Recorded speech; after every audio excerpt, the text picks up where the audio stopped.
Kde by sme to auto mohli?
Ja som videl včera, ako rikli taký.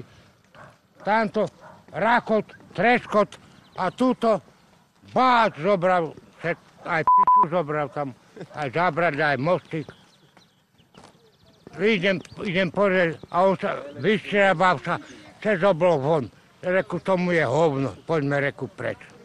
Potom prišiel tento sused, hasič, potom Pero prišiel, hasili, potom dročkami liali vodu na to, aby to netreslo.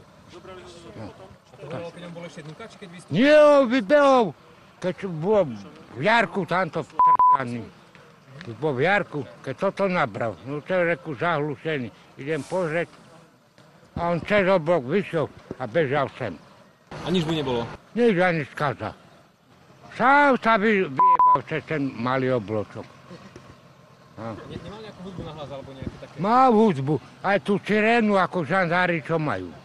To húkalo, to poslalo, to je rekoľ zahlušený.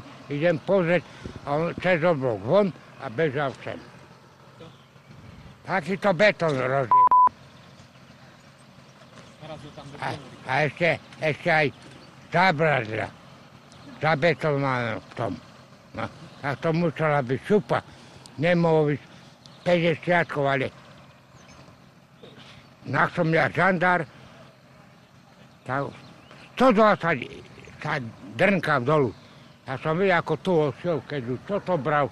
A túto múrik dojebal. Kde je to zahodenmo? Ja som myslel, že zahlušený ten v tom motore. Aj to húkalo, tá sirena, ako majú žandári. To húkalo a ešte pobehli pesničke tam vrskali.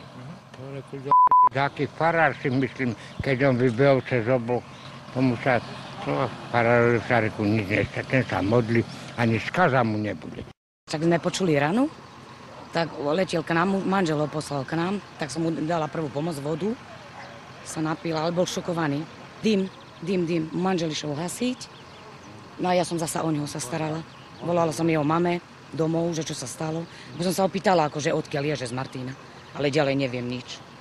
Tak som chytril vodu, nak sa ide umyť, studenou vodou a láhnuť som ho dala. No a už prišli zachránka, doktori všetci a